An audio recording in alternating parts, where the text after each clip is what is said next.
the minimum that you need to start transatlantic service is a Boeing 747. Okay? It's a couple of $100 million, right? And Branson got Virgin Atlantic off the ground with no money.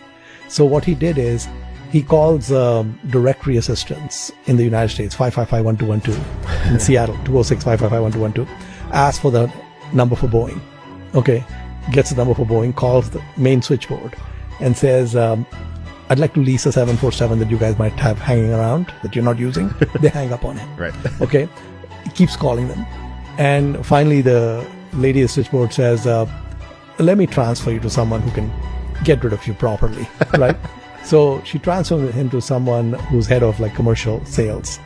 And so this guy tells him, listen, Mr. Branson, in every country we have one customer and you are not the customer. In the UK, it's British Airways. And so therefore there's nothing to talk about. So Richard tells him, listen, I agree with you, that's fine, but just humor me for a second. Do you have an old Boeing 747 lying around that you're not using?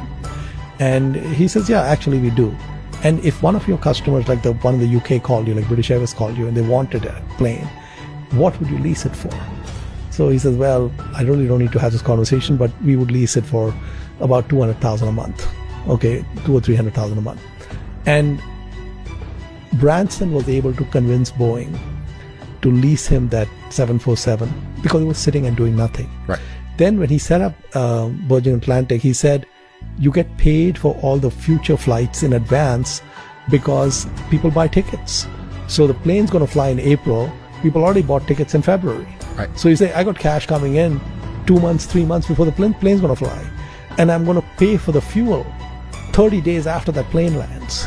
Okay. So he had negative working capital and the lease payment is also in arrears, right? Right. So basically he was able to get Virgin Atlantic off the ground with zero equity, right? Now, the way I look at it is that if you can start an airline with no money, you can start any business with no money. Right. Okay?